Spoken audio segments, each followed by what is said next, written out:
Welcome to Drinking Bros, presented by GhostBed.com. They buy anytime a house on that block goes up for sale, they immediately buy it because they're eventually going to build a thing on that whole block. Yeah. Right. And that's what happens when white hipsters show up. Yeah. You're East welcome. Nashville. And welcome to Drinkin' Bros on that note. We were recording and we don't care. When we have guests in the studio who are also friends in real life, we don't give a shit. Black Rifle Coffee co-founder Richard Ryan is here. Big Dick Ryan's in the house. How are you? It's good to be here. Thank you very much. It's good to have you. It's good to have you. I, first of all, want to congratulate you on ringing the bell in New York Stock Exchange. We did the San Antonio bell ringing. That was a blast. What was it like being there in person? It's overwhelming. It's a humbling experience, to say the least. Like you have these kind of preconceived notions of what you think it's going to be like, but then when you get there, we ended up going giving some money away, as you guys did there in San Antonio beforehand. So we got up early. We went to the NY fire department there, and it's surreal. It really is. Like you really like you think about the moment and everything, and you realize like it's way bigger than you. And then, like, you have all those people there kind of supporting this effort, like giving back to the community and everything. It was powerful. Like, Evan gave this really great speech beforehand and everything. We saw it. It was on the big screen. Oh, really? And then we went live afterwards. I know the drill with IPOs and all that stuff. I know you're live. And when he said fucking live on air, I was like, oh, shit. Somebody's going to lose their job. What ended up happening with that? I have no idea, but, like, that was a great speech. It was an awesome speech. I applaud Evan in so many different ways, but he, like, as a public speaker, he is refined that skill. Like, that was an awesome speech. I'm not going to say the podcasting helped, but you're welcome, Evan Hafer. You're welcome. No, but it was a great speech, and it carried from coast to coast. So we were all watching it on a big screen where we were, and then it was cutting back and forth between San Antonio and you guys, and it was rad to watch. But as soon as he said fucking, there was 500 people in San Antonio just going nuts, where it was just like, holy shit. So I immediately turned to Matt, and I was like, was there a bet on this? There had to have been money on the table where it was like, he's going to say fucking just because he can, and this is it. Once you ring the bell and you go out into the world, there's no stopping it, not the word fucking. I think he was just in the moment, honestly. I don't think it was premeditated in any way, shape, or form. He really did speak from the heart on that. It was great. We were all guessing. Yeah. We were all guessing. Before we came on the show, I said I wanted to tell you about a story. A few weeks ago, I was making fun of you on the show. Hey, get in line, buddy. No. In a good way. So I said in this world, because Giorgio's big into NFTs, Bitcoin, so is Delco Dan, all these guys, right? Yeah. Every day, it's no longer Tinder. You're just swiping on Coinbase accounts and just staring at the thing to see how much it went up or down. Yeah. You were the first guy that even brought up Bitcoin or anything like it. We were at Matt's house in Utah. I'll never forget this. We were working pre-Range 15, working on the scripts, shooting some sketches for the GoFundMe.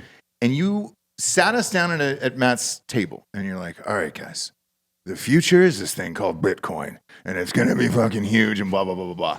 You cracked open a Coca-Cola that was in a bottle. Mexican Coke. Yeah, it's got the right kind of sugar in it. Yeah, pure cane. Yep. And I go, how many that? And you go, I only have one a day. One a day. And I go, no one can have just one. And you go, yeah, I only have just one a day. And then you proceed to tell me about this fucking Bitcoin shit, right? When you left the house that night, it was me, Matt, I think Jared was still left, and we were drinking, and I was like, I don't know what the fuck he was talking about. It was like 9,000 or 10,000 right then, right? Yes. It was somewhere in a range of, like, to me at the time, it seemed ridiculous, where I was like, there's no stock that high except for Berkshire Hathaway.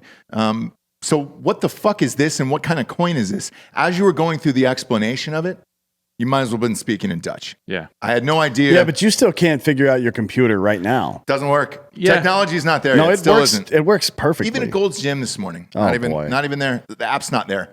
Bitcoin's a tough one because to the average person, when they come into it not knowing the value proposition, once they get it, they get it. But when you try to break down a fully open, decentralized, transparent ledger that's secured on blockchain technology, and it's never been hacked before, it's been up all the time, 24 hours a day, 7 days a week. Like you really start breaking down the value propositions for it. Most people are just like, oh, okay, whatever. So that's a difficult one though. But once people get it, like the shit that's going on in the world, like with Ukraine, Canada, and everything else, people are like, oh, okay. Well, now, I mean, it's going to become really important for a number of reasons, not just to be involved in it, but to understand how it works, because Canada and the U.S. are now both standing up regulatory bodies to deal with cryptocurrency. And that's one thing I'm concerned with right now too, is if, if things pan out a little bit more and, say,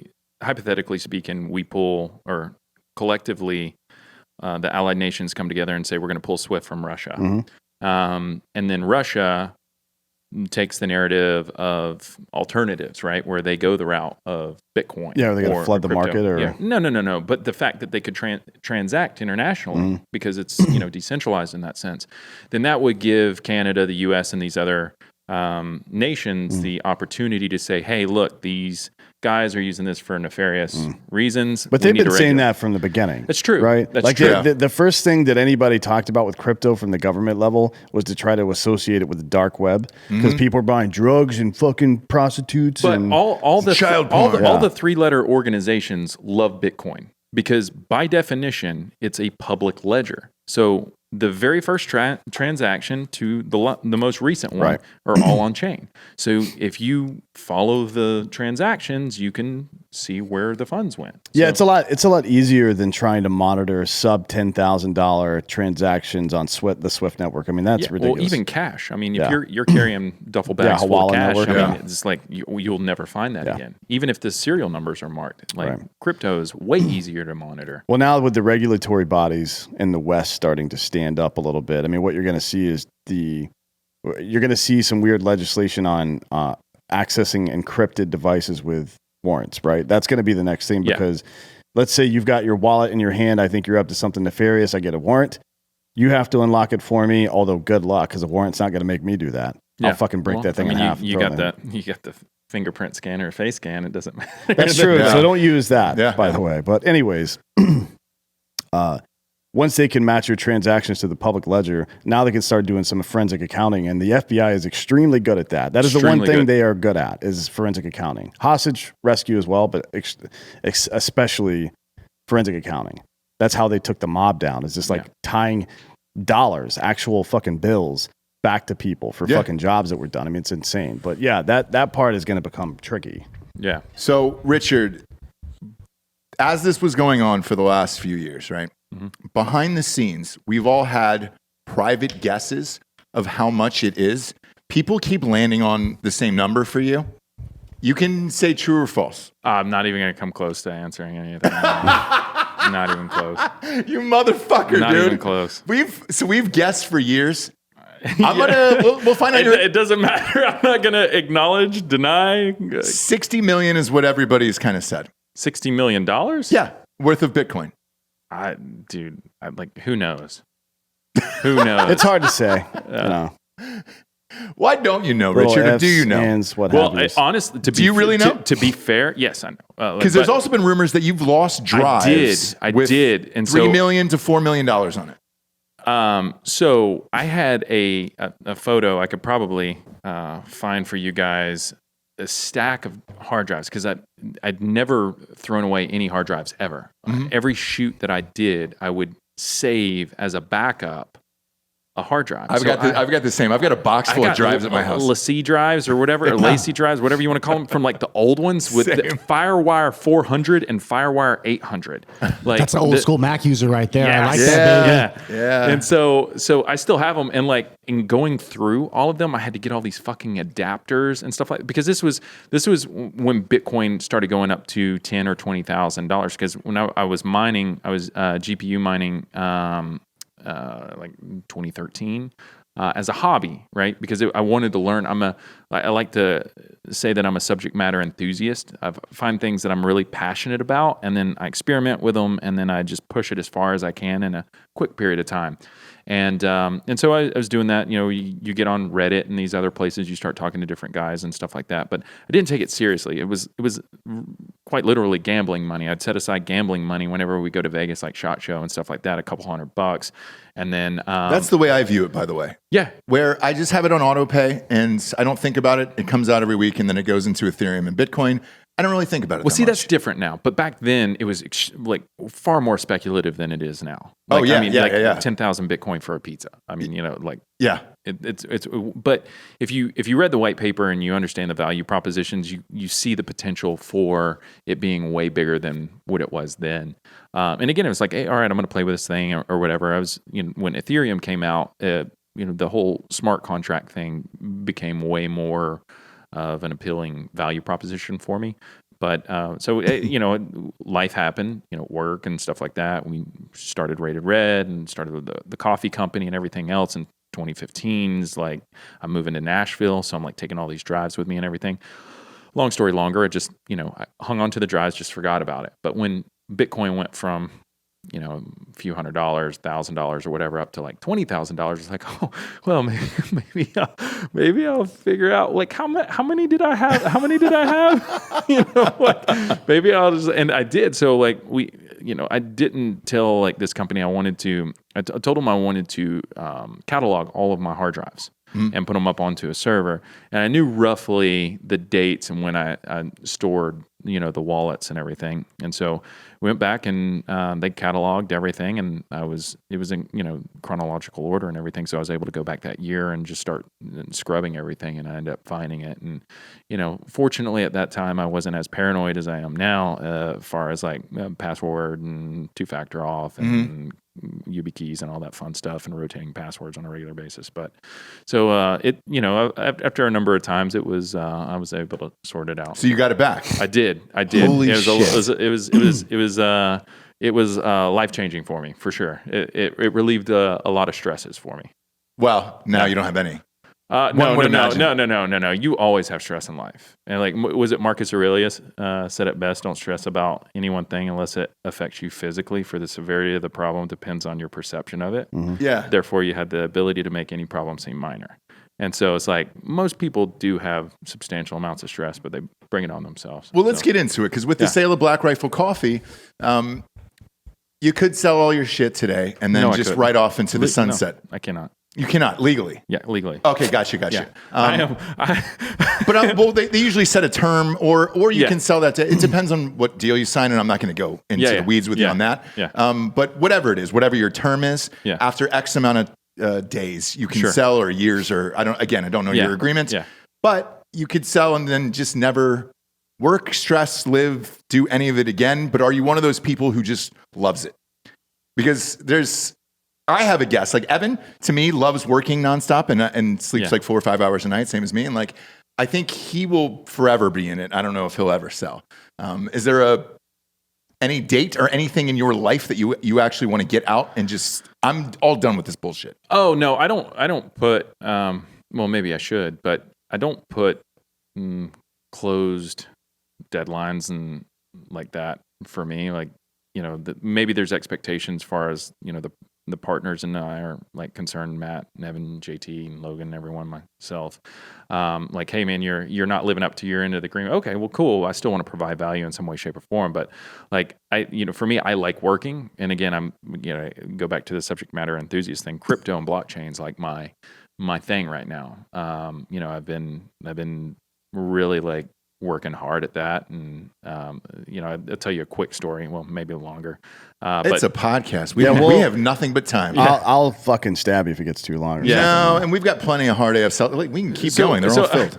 I'll give you kind of my backstory for what it's worth. So I moved out to Los Angeles to pursue a career in the entertainment industry, right? So I went to the Groundlings. I was doing stand-up, and I was just frustrated with the traditional media way of doing things, right? And then around 2006, the iPhone came out, and they released the SDK for iOS in 2007. Mm-hmm. And being, a starving entertainer actor, you find things to do in your spare time. I was like, this mobile thing's fucking cool, man. So I taught myself how to program C++, PHP, Python, and all that fun stuff with dummies books, which now, like for people who are listening, there are websites that gamify it.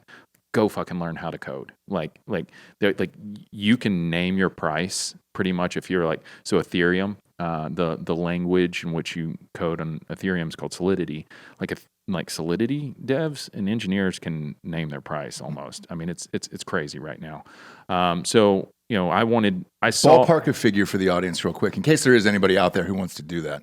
I personally would pay a Solidity dev starting, even if they were high school age, 100,000 plus. Okay. So like if you have a kid in high school that loves crypto and they have that kind of passion and enthusiasm behind it, if you can get them in their spare time to just start screwing around with like NFTs is like kind of like the gateway right now, because it's the surface level value proposition is kind of enticing for the average person, whereas like decentralized finance or DeFi was more of a complicated endeavor for a lot of people to really grasp. And so anyways, I saw the writing on the walls with mobile.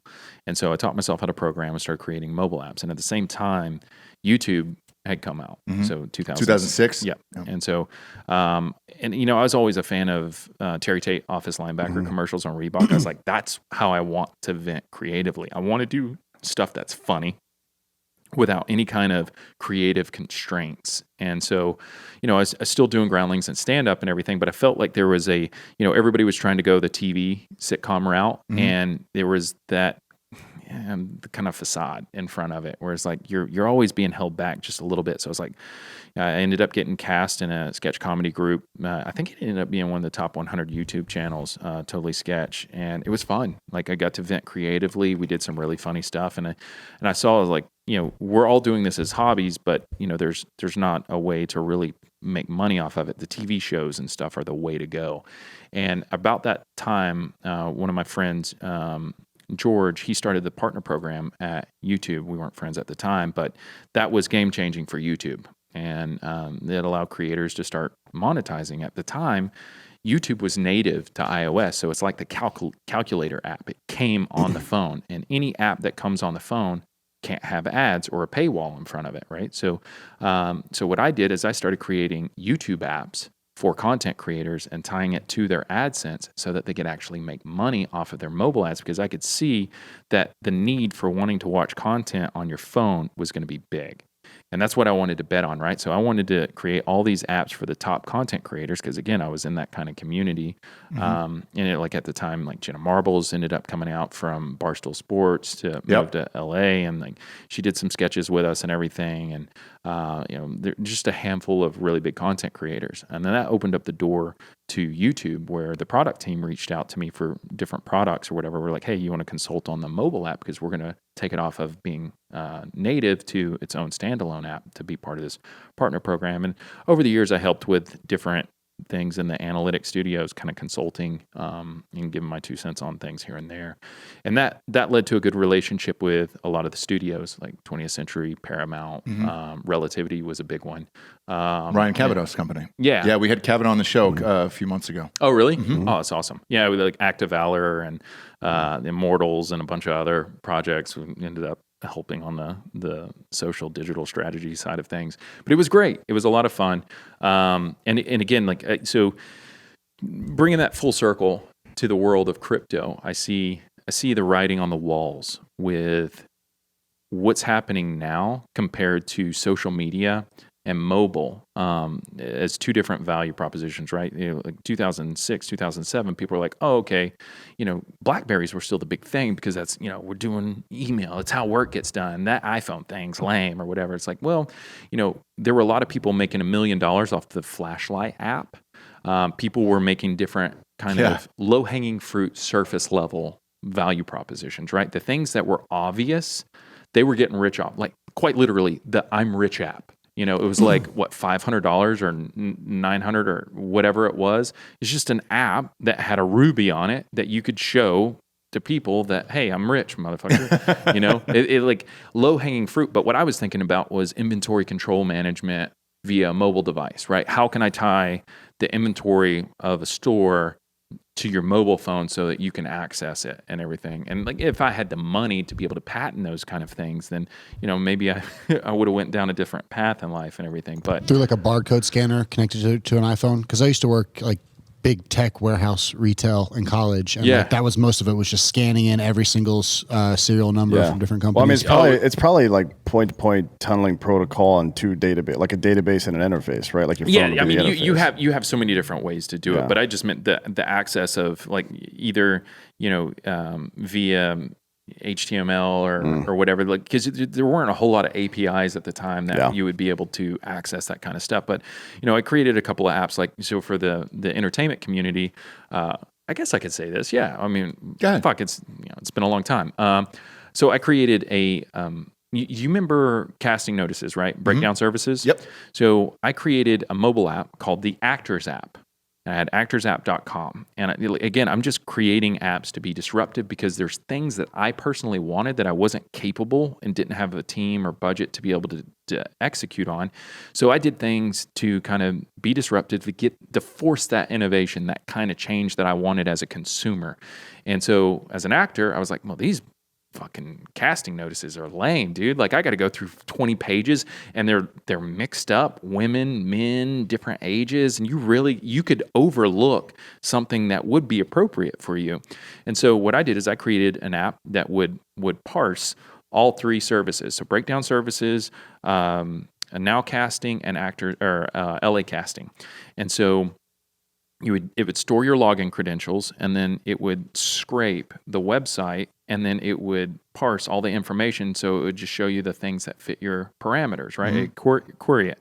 And I remember one day I got a call from, I'll leave his name out, but I got a call from this guy who owned one of the companies, and he's like, "You're a hard man to get a hold of." And I'm like, "Who is this?" And he's like, "Well, this is so-and-so from this company."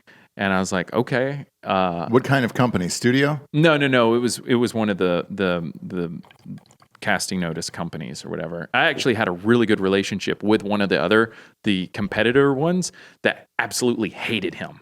They were like wanting to fund me to get like a better quality product and everything. But I was like, dude, I don't have those skill sets. I've been programming for a year. You need a team of people to do this. But the one guy, he was like, he's like, cut the shit. Take your app down. And I'm like, no. Like, people still have to pay for your service.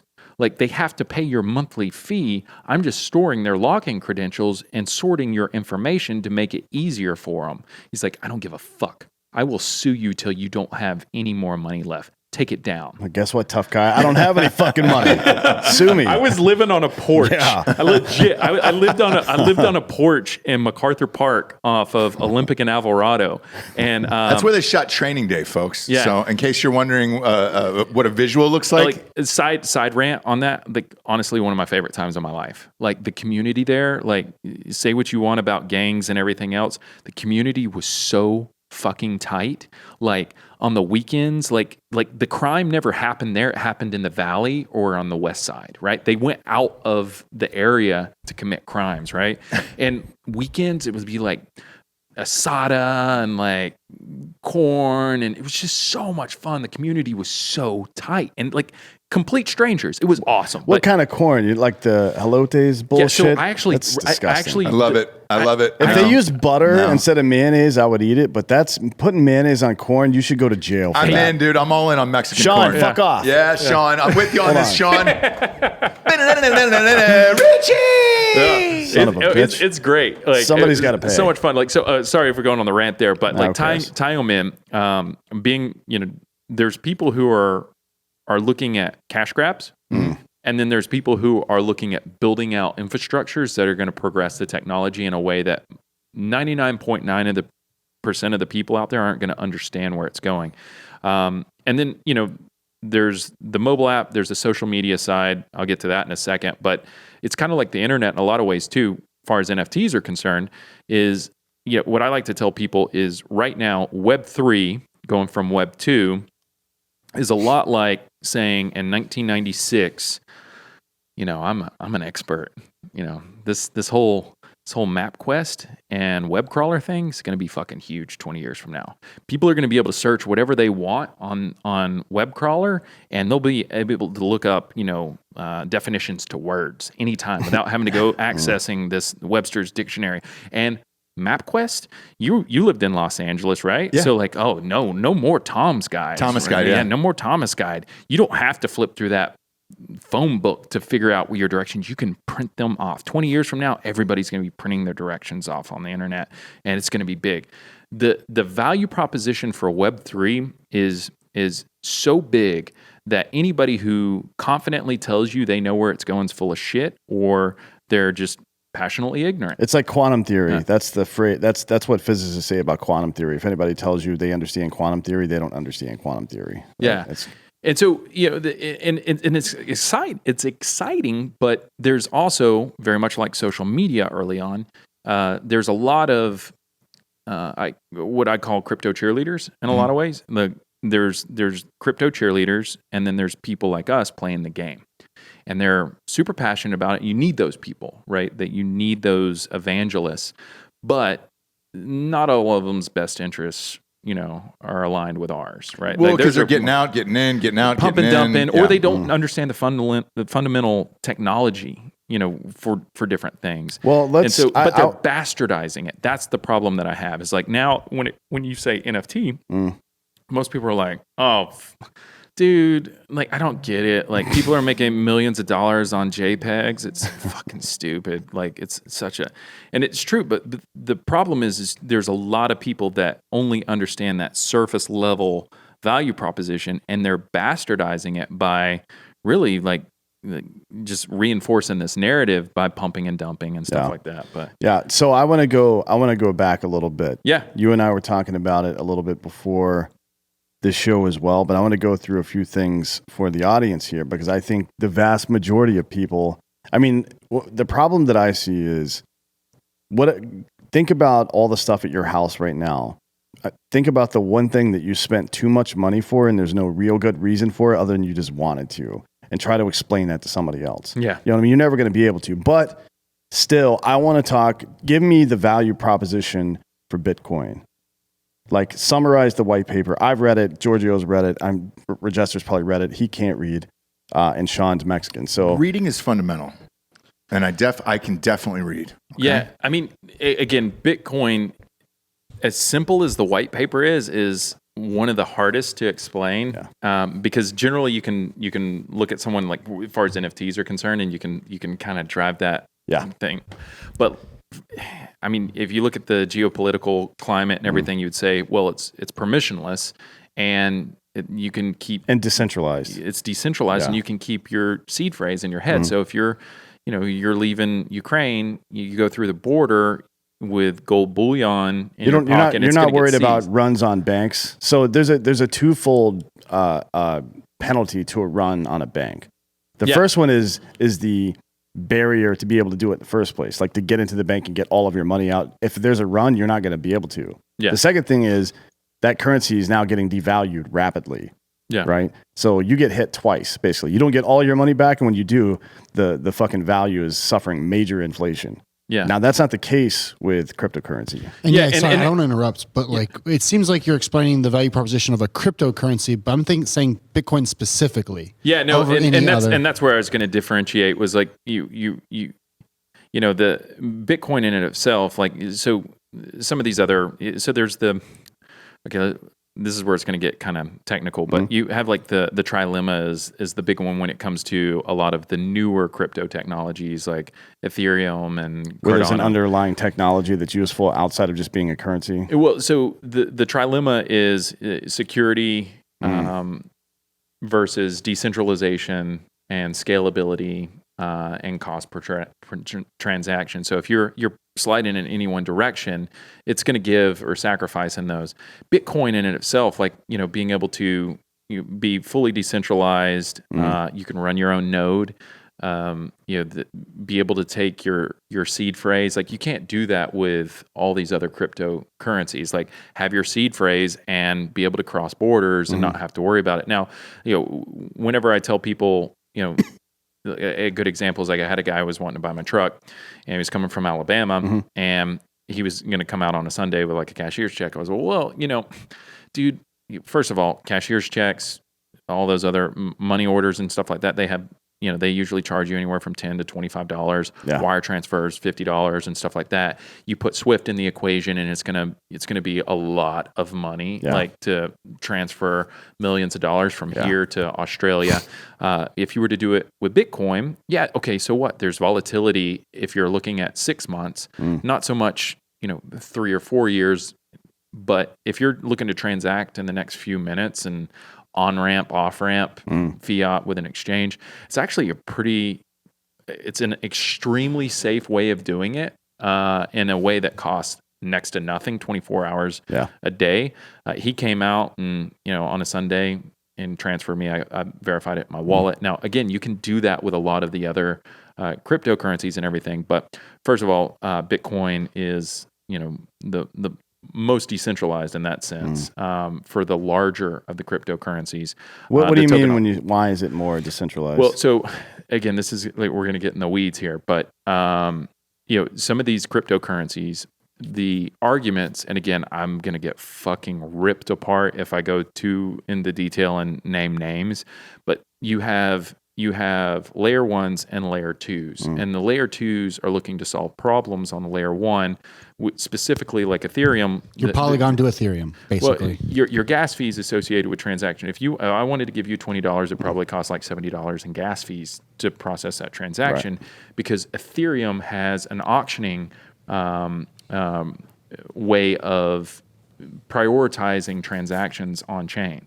So he who's willing to pay the most is going to get his mine first. Okay. So that many people interacting on the protocol, specifically like NFTs and stuff over the last year and DeFi and stuff like that, the gas fees have gone through the roof. So that kind of allows bigger players to box smaller players out, right?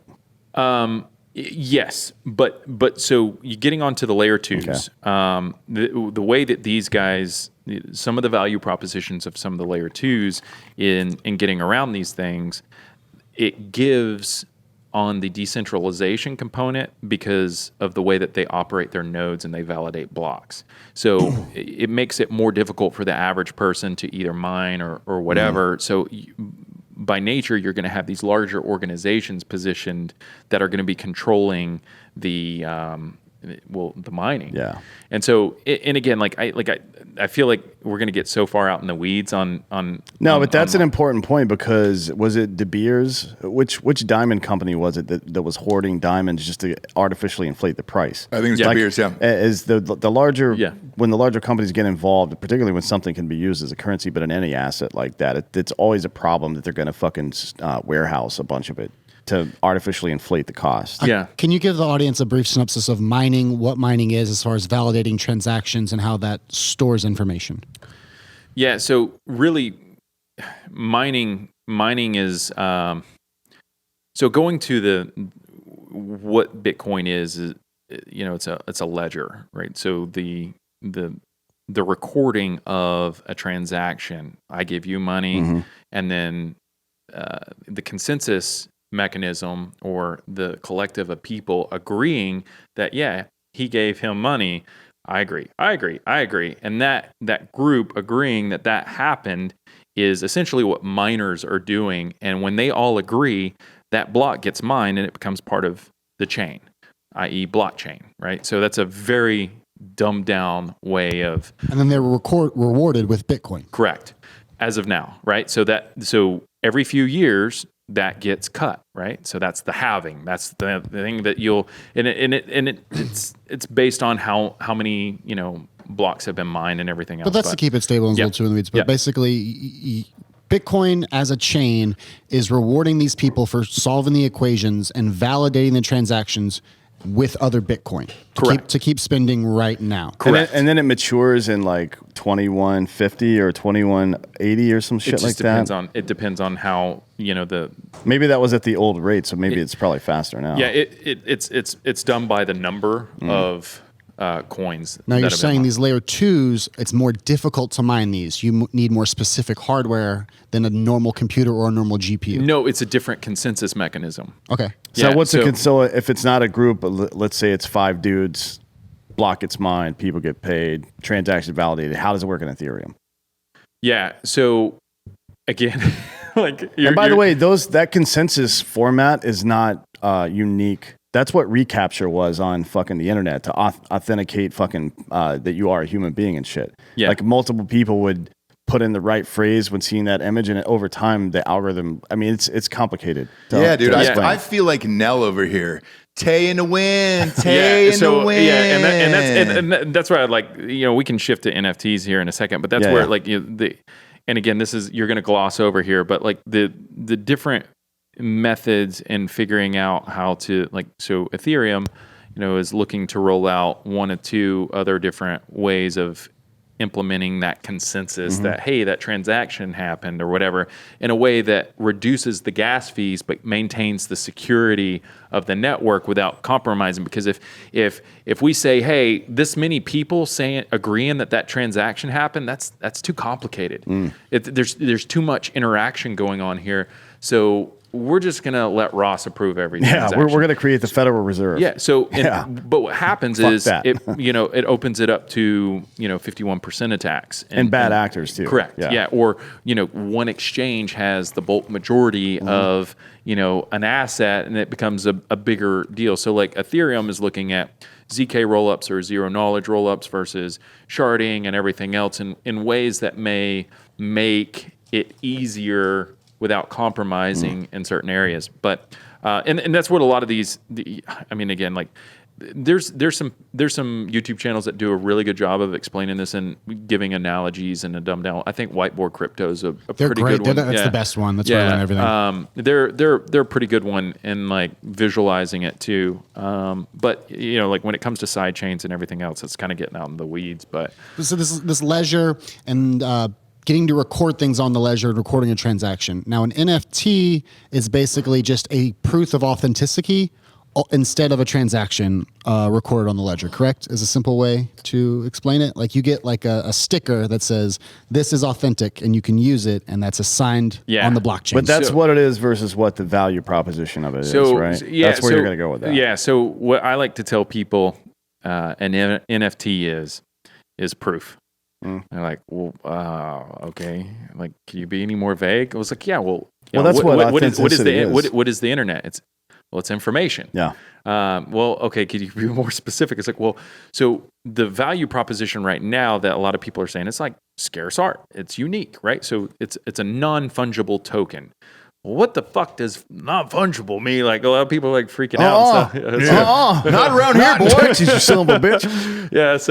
So it's unique, right? It's a unique token that is on a blockchain. So therefore you can prove that it's unique. And you associate it with something. It's non-duplicable. It's non-divisible. It's one of a kind as far as a string of numbers. Well, what does that represent? It represents proof of some type. Yeah. And here's where I think a lot of people don't really understand the value proposition is it can be proof of work. It can be proof of ownership. It can be proof of you are who you say you are. Like so many different things. Yeah. Almost like a trademark. Like anything you need proof for that happens in the digital space. So what's happening right now is people, they see that, okay, well, I can prove that I own this JPEG. Well, okay, that's cool right now. Like, again, I'll get burned down by a lot of people in the pump and dump world, but the bulk majority of those NFTs are going to be worthless in the next 2 or 3 years. Yeah, they're beanie babies for sure. Yeah, we're working in a grand experiment right now, and those people that are or organizations that aren't able to build brands off of those NFTs are going to lose out because the utility that's on the horizon for them it's inevitable, right? And so proof of work, proof of ownership, proof of stake, whatever, right? So like you have an Apple Watch, right? You take and you walk 2 miles today. in your Nike Plus app, you can prove that you did that. Nike mints you a token, therefore you can prove you walked 2 miles. Well, okay, well, is that, well, maybe Nike wants to give you, incentivize your health and your success and your fitness. Maybe they want to give you 20% off, a pair of shoes down the road. Kanye wants to reward people who have bought, or been to his concerts, and he wants to airdrop people a token that they can get access to the next launch of Yeezys. Now, right now, the infrastructure isn't in play for a lot of these value propositions, but you can see where that just opens the door to so many different things because, a token can represent the title to your car or your house. It can also incentivize behavior and stuff like that. So when I look at things like, and again, I don't want to front run myself on some of the things that I'm working with, but I truly believe that the thing that we have as brands in front of us right now is the ability to identify brand loyalty and reward it directly, where in the past we relied on all these third parties to come in and say, well, this is where people are churning out or where they, they're falling out. It's like, no, if I can reward people for certain types of behavior, staying in on the club or whatever, I'm going to spend more money to keep them happy. And I might be able to do things in a more granular, intimate way, it's like, hey man, I can validate these things on chain. Now that's everything you've said, by the way, you just described a pimp. Yeah. Hey. I'm going to reward you for being good and your behavior. But, and if I think you get out of line, I'm going to put you in your place and then I'll let you out of that place. But who benefits is the consumer and the brand, which is crazy. Same with a pimp. It's a symbiotic relationship. Hey, I'm just telling you right now, everyone wins. The only person Everyone who doesn't needs a pimp. That's all you need to take away from this episode. Everyone needs a pimp. The only person who doesn't benefit is the government. No, exactly. No, they do because they get their tax money because most of the stuff is on chain anyways. But I got hit up by my CPA yesterday, and he goes, "Hey, dude, I need that Coinbase statement, dog." And I was like, "No shit, dude. It's crazy." And right now, I wish things were more clearly defined because you know me, I'm a Boy Scout, right? Because all the 3-letter organizations that I've got with oversight on me, if you interact with a protocol that's not U.S. based, you have to file an FBAR. Yeah, even that they consider that a weapon. Yeah, like no shit. Any kind of encryption that's not U.S. or if you take U.S. encryption somewhere else, it's arms trafficking. Yeah, that's what you get charged with. Really? Your financial side of things. So it's interacting with a foreign bank. Yeah. So it's like it's a serious thing. Well, while we're talking taxes here, so I watched a lot of these quick. Wait, hang on real quick because we get sponsors who pay for this to be on the air, and then afterwards we'll get into all of this because Dan and I are selling NFTs, and I'm super fascinated on it. No, there's a great reason behind this, by the way, and. Again, we'll get into the hows and whys afterwards, but we want to prove to the audience because we get these questions all the time. That's why we wanted to have you on today. Yeah, we get these questions all the time about crypto and about NFTs, but nobody in the real world has been able to. Everybody's heard of a guy who's heard of a guy that's done some shit, and that's why we're doing it. We don't care if it makes $1 or $100 million. We want to send it out, prove to the audience of like, hey, here was our experience, and here's what yours can be and why, and then go from there. So we're not trying to get rich overnight or any of that shit. We just want to be the one person with the millions of people that listen to the fucking show where you can be like, all right, cool, these guys did it, and here was the end result for it. Yeah. But first we got some sponsors. ghostbed.com/Drinkin Bros, 40% off on the bundle package right now. That is the adjustable base and the mattress combined together. It is one of the very best adjustable bases you'll ever have. I don't often say the very best, but God damn it, I mean it this time. And they don't miss, Richard. They don't miss. Ghostbed, tried and true product. I've had these guys for years and years in every single room of my house. And that's 40%. Again, you got to get the adjustable base and the mattress. However, if you get, let's say individual items like the mattress or the pillows or the sheets or the weighted blanket, 30% off with the promo code Drinkin Bros. And you can bundle it all together and congratulations, you still get 30% off.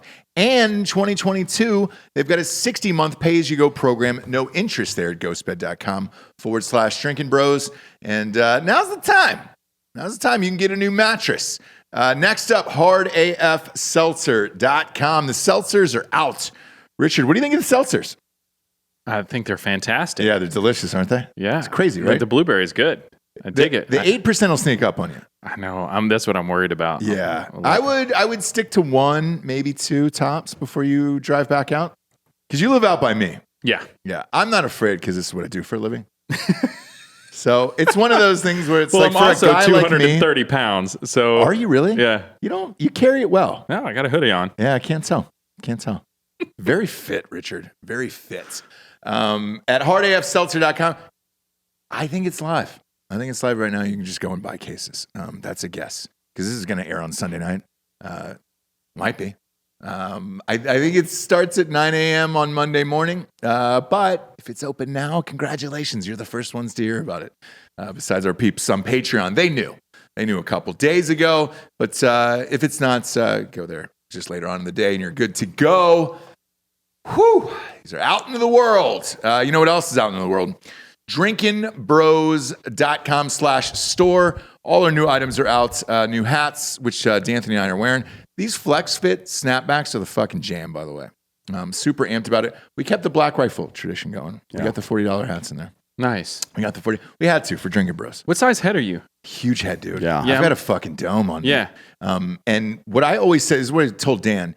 I want to wear a snapback like a normal fucking human because every fucking team or sporting team or whatever I love, they don't make them big enough. And if you're a last rung type of person, It fits weird. it fits weird, dude. It flares and does this weird thing. Yeah. I hate it. You got a big dome too? Yeah, I'm like 7.75. That's what I am. Yeah. Yeah. Fucking huge heads, dude. Thick skull. But this, at least, like when you're out in public, they're like, oh, he's wearing a snapback. He must be normal. No, it's a flex fit, dude. It's like the jeans they make for dudes now where it's all like flex fit in the waistband. That's what the hats are too, where it's just like, as Americans, we're just getting fatter and bigger. And heads are getting, I don't know why my head's getting bigger. Does anyone make 100% denim anymore? No. It's like all that Lycra. No, it's all the fucking Lycra shit. Yeah. But go to drinkinbrosstore.com, filled to the brim, order the bro box. All you do is enter your t-shirt size in there. Each month you get a new shirt that is never available again. And then different items every single month. They will always change. But get in on it now at drinkinbros.com/store. So the NFTs, Richard. Yeah. D'Anthony and I are doing those. He's doing political kind of portraits. Did you say they're portraits or paintings? Yeah, the easiest way that I could figure out, like get into it and dabble a little bit and see how it works is just by fucking images right now. Otherwise, you're talking about programming and shit. And I don't know if people are going to fucking really understand what the fuck we're doing. You know what I mean? Like you have to have a whole other knowledge base to understand that part and of to it. back up what I said earlier, we were genuine about that, where we had reached out. I'm not going to say which company it was. It was one of the biggest NFT companies there is. Yeah. And I had some Woodstock footage. It's super rare. And Warner Brothers owns all the rights to it unless you were there and you took it. And I own this footage of a guy who was there in my family. And we're going to chop that up and put that out there. Oh, that's awesome. And again, it's not for getting rich overnight, because I think that's what everybody thinks it is. It is literally for the audience to test out of like, all right, can anybody at home do this? Because right now it seems complicated. Nobody really knows what to do. If you could walk people through that process, Giorgio and I were talking about earlier going on OpenSea for these NFTs. So let's start with his process first. His is pictures. Yeah. Yeah, here's one of them. Yeah. Okay. And here's another one. It's like political shit. Yeah. It's political You know what I political mean? shit. It's But very funny. I make fun of everybody. Okay. It's not like one side or the other. Both parties. So he's making fun of Republicans and Yeah, I Democrats. think I've and got that's well, here's Nancy Pelosi. Yeah. That's still a Democrat. Here's Mr. McConnell. yeah, you got Yeah. Mitch McConnell. there. I like doing weird. So I like to when I thought about the collector part of the NFT, the digital media part right now. Yeah. The first thing that popped in my head was like baseball cards, right? And what's the best value prop on that is like limited edition stuff. That's kind of where my brain went immediately. So it's like, all right, I'll just have our artists do some of these weird ones that our audience would be entertained by, and let's see what that process looks like. You know, again, let's unpack a few things there. Like, I don't want to speak too ignorantly on like some value propositions, like say, trading cards and stuff like that, sports cards. A lot of people, there's reasons why those become valuable, either limited prints or over time, they get damaged, and then there's grading scales and everything else that contribute to the quality and the price. Right. NFTs are a little different because it's it's going to be on chain. There may be the risk of people losing their wallets and stuff, but as technology gets better and wallets become more user friendly in a lot of ways, I think that may go to the wayside as far as being a common reason for stuff disappearing. But I think right now you'll see a lot of the communities really starting to turn on people minting NFT projects, because like the 10,000 and the one of ones are really starting to come across as like kind of arrogant cash grabs from people. So I think first and foremost, keeping the price low, doing it on a layer 2 where the cost is next to nothing, but you take and you have a smaller window, and you limit it to people that are your listeners, right? People who are, because for me, that's the ultimate value proposition, right? Because if you look at any of the NFTs, the bulk majority of them, I take that back. It's not the bulk majority of them. A lot of them are pump and dumps. It's the rotation of Ethereum into different assets or projects and stuff like that. And the thing that gives these things value, for the most part, you look at Bored Ape Yacht Club as an example. It was the fucking community, dude. Like if you're in any of these Discords or anything like that, the communities are giving these projects value right now. So there's going to be a paradigm shift here in the future, and I think there's starting to be that saturation of everyone's putting unique images on chain right now, and they're trying to get a premium for it. And there's going to be a shift where brands start offering NFTs for next to nothing. Right. But you were there. You can prove that you were a supporter at that point in time, and in return, brands are going to start rewarding those people for being part of their community, because you're proving brand loyalty. And that's the paradigm shift we're going to start seeing. Through a geolocational airdrop and release of an NFT. Basically, if you're in the vicinity, all of the above, right? Because you can prove, depending on the app, you can prove geolocation, you can prove that they owned it. You can even if they end up trading the asset out, you can snapshot the wallets that interacted with the protocol to begin with and prove who was there in the beginning. So it's like, as your fans are part of this thing, even if you're doing it for a fraction of a penny on Polygon Network, then these people who are part of your community right now, maybe 2 years from now, you guys are fucking crazy, billionaires. And you're like, you know what? I really appreciate you guys for being part of the ride. You know what? I'm going to say thank you.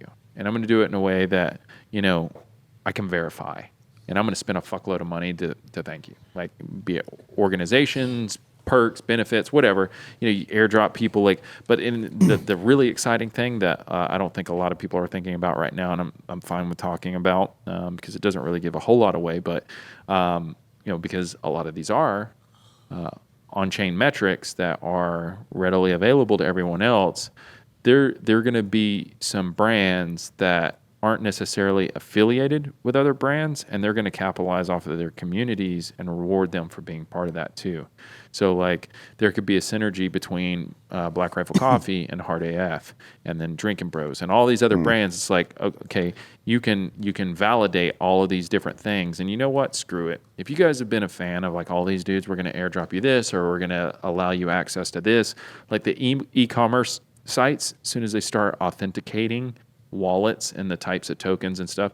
Now, there's an equal dark side to this, right? Because in incentivizing and rewarding people, you can also restrict too. So if there's a centralized entity or brand that doesn't like people that are fans of this, they could blacklist that wallet, and different things. So, the thing I try to tell people, we're kind of in a turning point. I guess we're always in a turning point as far as society is concerned, but it's Moore's law in what way, right? Because it's exponential. Every 18 months, yeah. It's crazy. And I'm I guess you could classify me as a libertarian in a lot of ways, and I believe in individual rights and individual responsibilities, right? So you have your freedoms, but they come at a cost, and it's on you as an individual to step up and understand that. So if you do have a Bitcoin wallet and you lose your private keys and you had $1 million in it, that's on you, bro.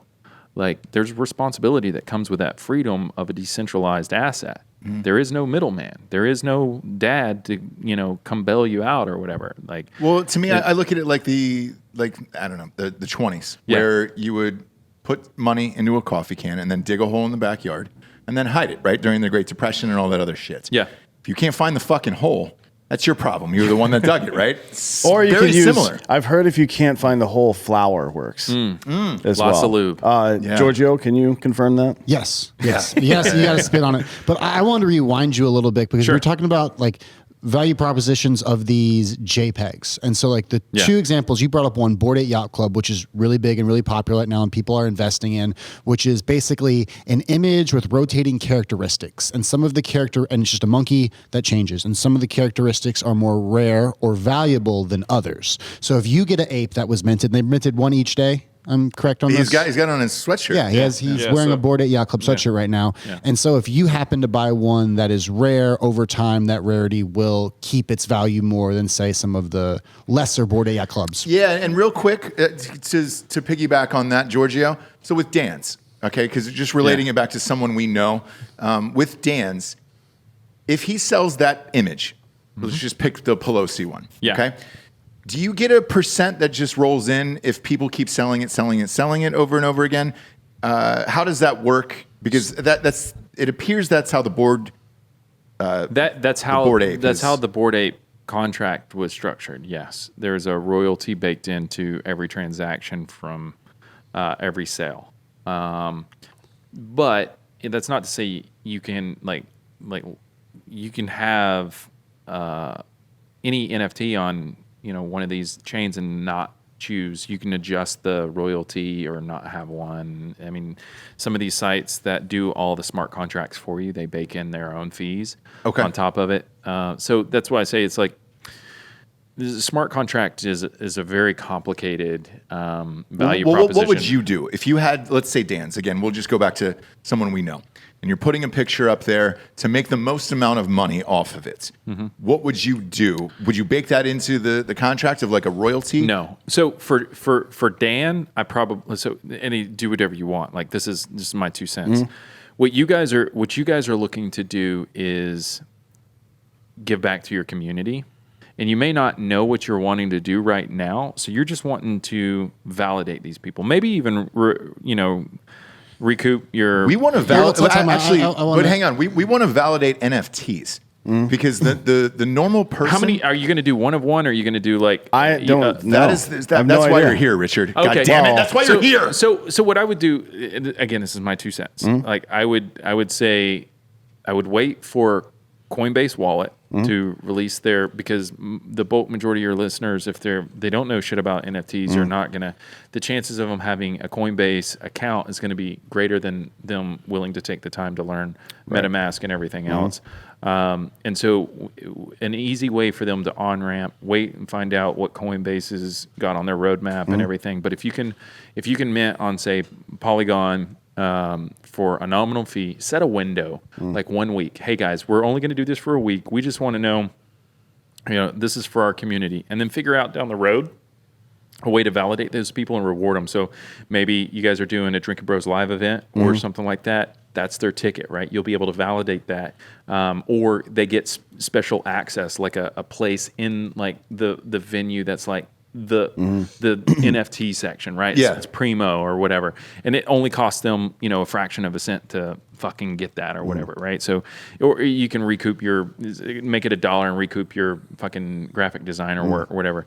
Bored Ape Yacht Club, completely different, right? So what they were doing is they were doing a fair mint, right? So they weren't, going out there charging an exorbitant mint fee or anything like that, and they wanted the community to be a part of it, and that's arguably why the community is so strong. But the royalty baked into that with their roadmap was and is fairly aggressive, right? They have a lot of different things planned. So the more the asset gets volume and transactions and sales, the more money they're going to be able to reinvest in their team, which they have. They've done some pretty remarkable things with the ability to like use your ape to gain access to the club, which is a virtual, club or I don't know what fraternity, whatever you want to call it. You go into the club, the website, and there's little things you can do on there. There was a Bored Ape Yacht Club video game that you could validate with your ape and play, and they competed for prizes and everything else. And there's a fairly aggressive roadmap, and that takes money, right? So like they're using the royalties to build their ecosystem. And then another thing that they did that is talked about a lot in the community, and it's debated among bigger brands, is that they allowed the IP transferable to those that own the NFT. So the fact that I have my ape on my hoodie, my ape's actually wearing a full mag hat today. He was wearing a BRCC hat on the day of the New York Stock Exchange. I'm allowed to change the hat logo and all that other stuff because I own the IP to my ape, right? And you're seeing some really, really interesting things being done with that. So Jenkins, the valet, is another one of the apes, right? And they are building an entire... it's an ecosystem, but it's also like they brought in a team of like Hollywood writers and stuff like that, and all these different things that you can contribute into the narrative for this thing that's playing out. That's just, it's epic, right? It's this story, and you wouldn't be able to do that if the IP was controlled by the people who were issuing the NFT. So there's so many unique characteristics to it that a lot of the comparisons of NFTs are apples and oranges in a lot of ways. Whereas like Bored Ape, yes, but it's like the punks, they own the IP. You don't own it whenever you own one of them. So you can't just go and print it on merch. Actually, the company that I ended up printing this on actually made me verify ownership. No shit. Yeah, and it was funny because a lot of the guys in the Discord and everything were like, "Shut up!" No, they didn't. Yeah. They made, and then they also made me verify ownership of the logos and everything. And I was like, "Dude, like, look at the website. Like, look at my email address." And we had that happen at Kinko's one time. Kinko's. We were printing a movie poster. Yep. With him on it and his name on it, and Jesse took it to Kinko's, and they were like, you have to prove that you have the rights to this. Yeah. So it's my fucking name on it. So Scripts. I sent them to the legal books. agreement on Bored Ape Yacht Club, in which they were familiar with and everything, and then they were like, "So how are we going to prove that you own that ape?" I was like, "What do you want the owner's name to be?"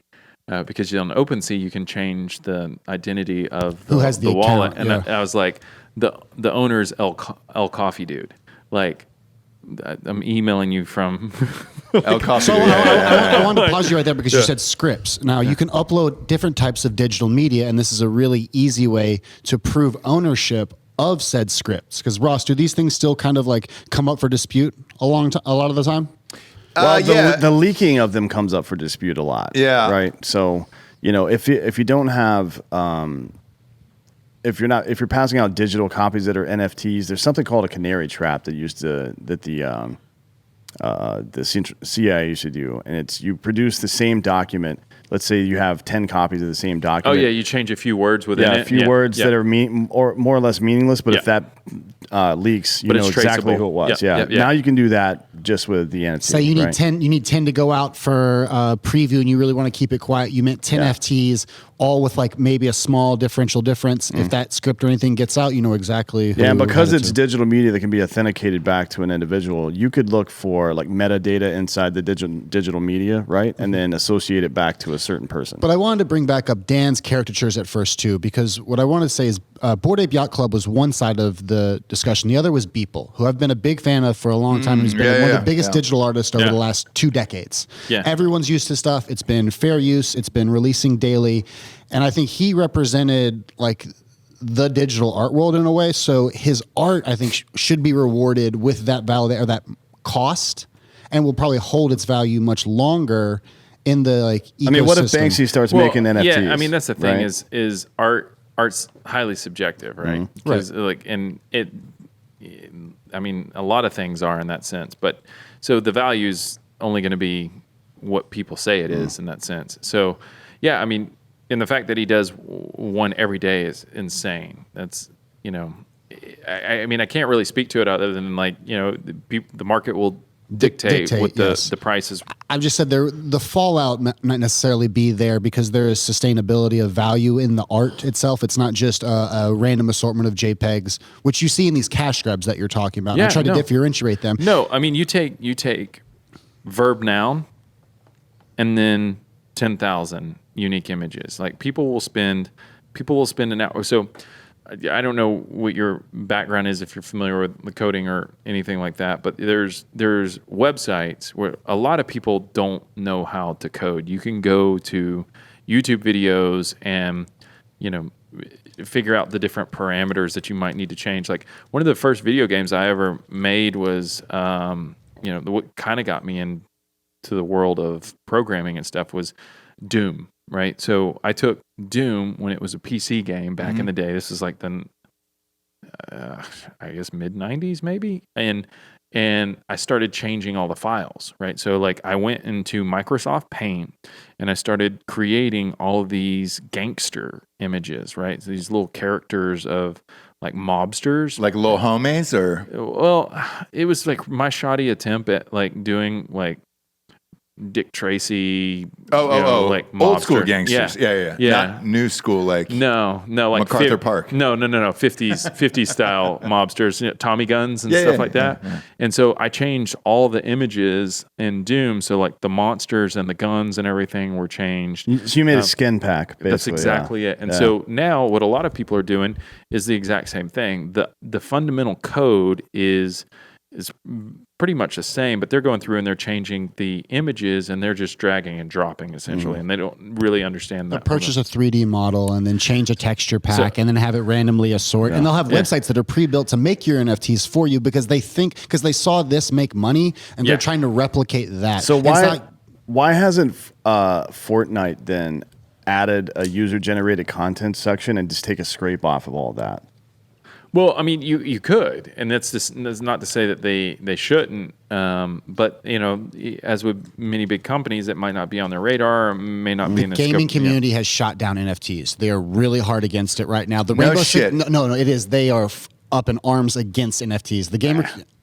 Why? They had to they gave because away those random Rainbow Six NFTs that they were supposed to print and sell to the workers there because they could not sell them.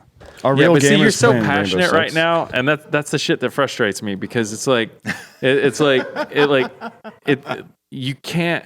It's inevitable. I'm telling you, it's inevitable. Like the gaming community is built for NFTs. Regardless if the big companies want to hold on to the control of their IPs, the fucking floodgates are opened and it's coming. Like it's the same thing with Sony and BMG, like all the Universal, all the record labels. They saw Napster, they saw LimeWire, and they said, hey, you know what? Digital music, you go buy our fucking CDs because we tell you what's going to be done and we tell you how it's going to be distributed. No, motherfucker, the market tells you how it's going to be distributed. Yeah, but if you're a we big want it now. If you're a big and company, we want it our way, and it's the same thing with gaming on YouTube. You won't be able to launch the games. They'll block you out. So isn't that the YouTube model though? Like user generated content and not just take a scrape exactly off that? what I was. Why I was would going these to. other companies not do that? So the music industry, and I got a lot of flack for this because I was at the first, the big round of funding for YouTube's premium initiative as far as content. Yeah. And I was speaking about how different case studies, the traditional music world resisted change, tooth, nail. Well, that's because like those claw. deals were made by gangsters back in the day, and they were fleecing the fuck out of everybody. But they wanted to control every step. Technological innovation, and you can't do that when the market wants it, right? And so what they did is they were stubborn about this change that was inevitable, and they ended up giving up their market share and their technological potential advantage because they already had the IPs to Apple. And that positioned Apple to own 30% of every single music transaction and create an ecosystem that cut them out. They own if 30% of every transaction that happens on any Apple device. Well, a lot of those are negotiated now. And we probably don't even know what the sweetheart deals are here and there. But I give that as an example, and I say you take the ironic situation, or the irony in that situation is I gave back then the music industry as the grandfather whose system that's not willing to adapt to change, and how the gaming industry embraced it. You had and again, ironically enough, a buddy of mine, Ryan Wyatt, who was over at Machinima at the time, Machinima kind of spearheaded that, hey, let gamers do their thing. And that opened the door to scripted theater mode, Red versus Blue, and shit like that would never have existed if the gaming companies had Counter-Strike. Yeah, if they had came out and said, hey, we own the IP to that, you can't upload that, sir. No, but what happened is they got trillions of dollars in free advertising revenue by allowing these gamers to actually make a living. And it's just, it's really ironic to me that the gaming industry or people within it would say that NFTs aren't a big thing, because again, yeah, the JPEG thing, I get it. I totally get it. But blockchain technology and interacting with multiple brands on a protocol and validating those super fans, the community is what you care about. The community is where the value is. The community is what makes or breaks a brand. How do you feel about NFT gaming, where the pieces of the game are purchased through NFT? Gods Unchanged being a really popular one right now. I don't have a really strong opinion about that stuff because I'm too ignorant to it, and I don't want to be again one of those passionately ignorant people. But I feel like like myself. The on-chain blockchain gaming or whatever, like Ryan, he went from machinima to commentating to the global head of gaming at YouTube, has now stepped down as the global head of gaming at YouTube after 7 years? I don't know how long he's there. Now he's the CEO of Polygon Studios. Yeah, because like Machinima Burnout, they tried to do scripted programming on YouTube, and it didn't go so well for them. I don't know if you know the inside story, but I don't. Okay, not privy to it.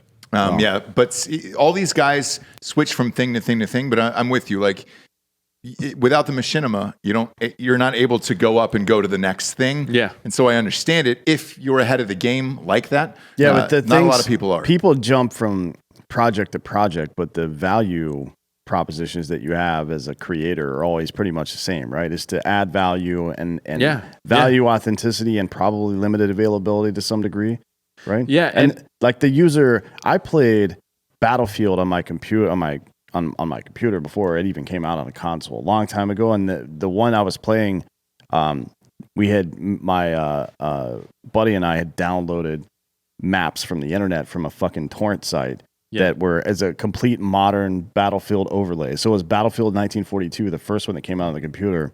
And we had a fucking skin pack, basically, and then maps that were from the early GWAT. Oh, wow. You know what I mean? Like Abrams tanks and updated weapons and all this other cool shit. That's awesome. We played that thing all the time. That was way back in the day. Yeah. Imagine with the connectivity of gamers now with Discord and shit, just talking about this all the time in the streaming community.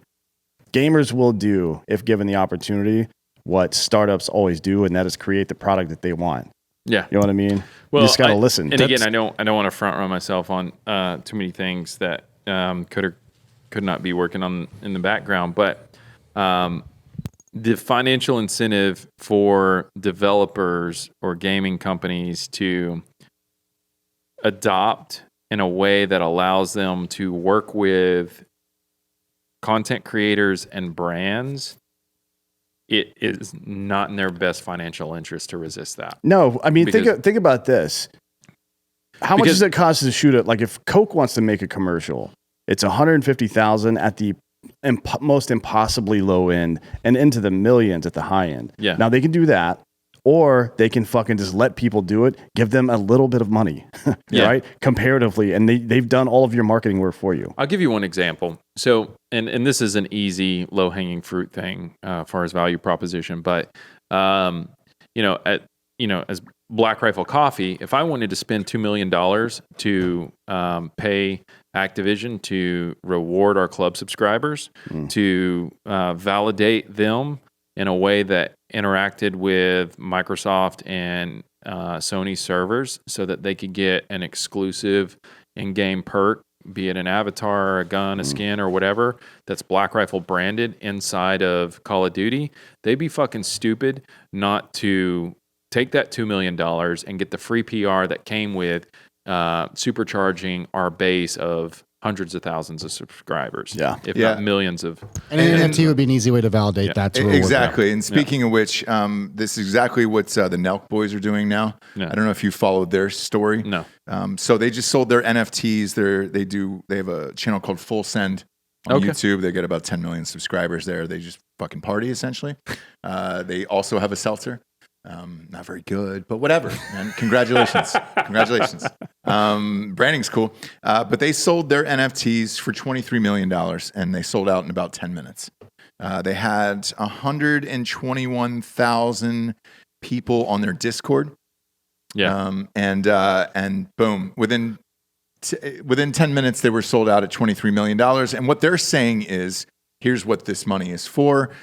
They say that owning a Full Send meta card allows you to get in early on what is the beginning of a long journey for the Full Send brand. So that kind of goes back to what you were talking about of like, hey, if you show up with this card, congratulations, you get X, Y, and Z. Yeah, you gotta provide value to the community, because the thing that, and it's a lot of brands are trying to do NFTs at this point, and the communities are turning toxic on them, because if they come out as just like, hey, look, I got this unique, here's my product as an NFT, pay $100,000 for it. And then like, well, what? Yeah, what do I get for that? Yeah, what do I get for that? And this, the roadmaps and the value, because again, it's not about the brand making money right now. It's about the brand providing value to the community, and the communities give value to them. The value is flexing on Twitter with your sick ape as your avatar. Yeah. And that is the I've value. never done that.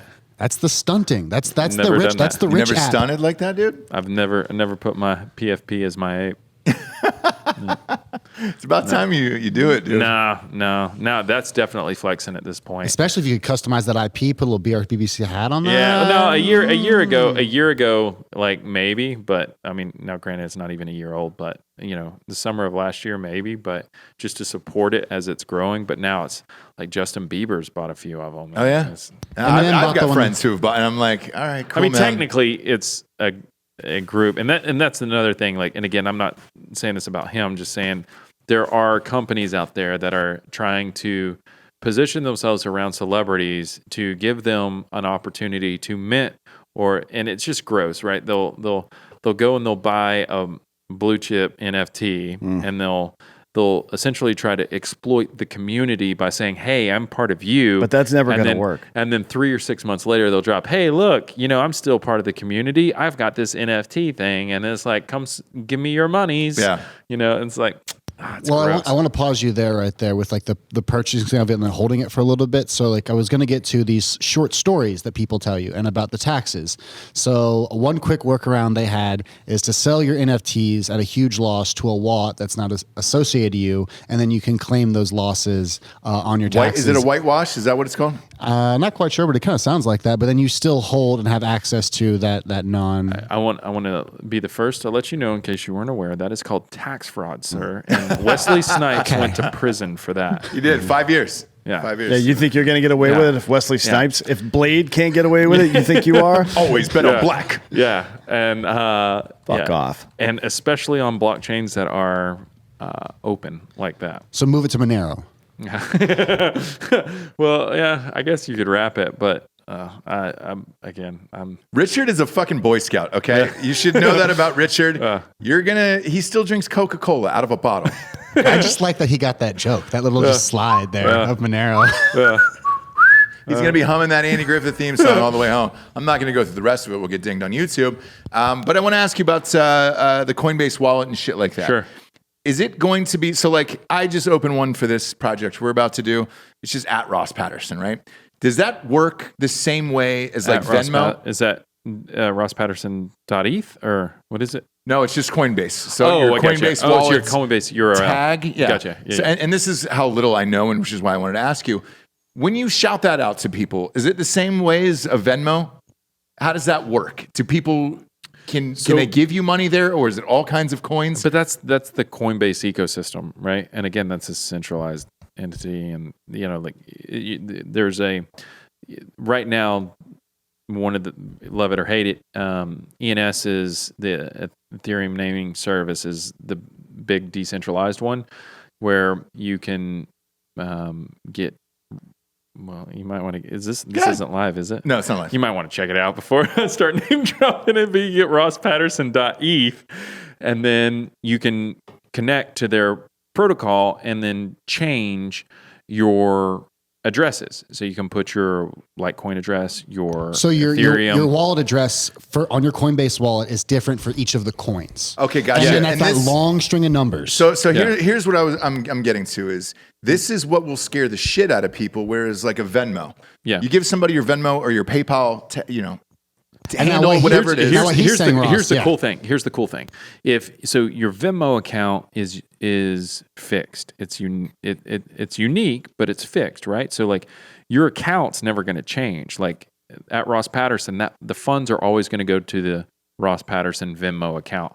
But I don't own at Ross Patterson. Venmo, but you know what I'm saying. Yeah, but I don't want people to donate to that. That dude's gonna be loving life. Go to Coinbase wallet or whatever. Whatever the fuck it is. So what you're talking about is in the Coinbase ecosystem, but with ENS, you can take and you can change those addresses whenever you want. So you can always promote, hey, send me money, rosspatterson.eth, and you can change those wallet addresses. So, like your branding materials and stuff can always be like in videos from 5 years ago, but you've updated your wallet address like 5 or 6 times. So when you go to, you could probably do it on Coinbase and everything now too, but you want to send, 1 Ethereum, which is just for the sake of round numbers, $2,500. Yeah. rosspatterson.eth. At Ross Patterson. No. It'd just be rosspatterson.eth, and it'll automatically populate your the long string out of letters and numbers, which would be your address. It's DNS then. Yeah. Okay. So. Well, he doesn't know what that is. I don't know what that is, obviously. But would you shout that out to people and be like, "Hey, dude," because I think people are looking for an easy way, like a Venmo or a PayPal. If all this shit was easier, that is super easy and explainable. So, like your Coinbase ID for the wallet is at Ross Patterson. I would go the route of ENS over Coinbase, and again, there's responsibility that comes with that. But again, you'll be able to change your wallets and you can accept multiple. I mean, I guess you can accept. I don't know how the Coinbase thing works, but I assume you'd be able to accept multiple types of currencies. Anything. Does it just go in there? Because I think it does. If all of this system, what goes in is what they pay you in. If they pay you in 0.005 Bitcoin, it goes in that. If they pay you in 2 ETH, it goes in that. Right? Okay. Because I think with all of this, like there's not an exchange or a currency exchange that happens in that process. I wouldn't think. No, and you can lose money that way too. Like quickly. But and there are exchange services like Uniswap and stuff like that. But most of those are Ethereum-based tokens. But so with all of this, here's where I'm going with all of it. If it was more easily explainable to people, it seems simpler. And take moms in the neighborhood. Because that's my life, right? Yeah. Where, hey, somebody's ordering pizza or booze or whatever it is. Great, I'll Venmo you something, or I'll, if it was a Coinbase wallet like this, it's just at Ross Patterson, hit me up, and then pay for the pizza. Sure. And that's fine, or whatever the fuck it is you're doing in life. If it was that easy for everyone else, I think that would help, because trying to describe all of this and why you should change all the shit, and you make people sound paranoid. Yeah. Where you're changing passwords all the time, you're changing. Dude, you need to. Oh boy, you need to. That makes you want that, but that's what's going to scare people out of this. No, but here's the thing. Well, there is a huge responsibility that if you're using password as your password and it's tied to your entire financial net worth, maybe you do need to learn that lesson the hard way. But if you need to change your username on things, which for Twitter, Facebook, everything else, it's locked in. If you need to change your username just to get money for shit, like if you're saying without Ross Patterson, if I have to change that over and over and over again, that makes me not want to do it. No, you're not changing your address name. But that's the perfect. That's the reason. That's why it's awesome, right? Because so what you're changing is the addresses for security reasons. So you could have 20 different Ethereum addresses in a year, but people always just send RossPatterson.eth. You're changing it on the back end because your wallet was compromised. The one that had 1 ETH that I sent you on Thursday. So you said, fuck it. I don't have access to that wallet anymore. I'm not having people go send money to that. But you put videos up for the last 4 years that said, send money to RossPatterson.eth. Fuck, it's all going to go to that compromised wallet. Well, you can just go change the address that it's being sent to, and they still know to send it to that. So it's a good thing.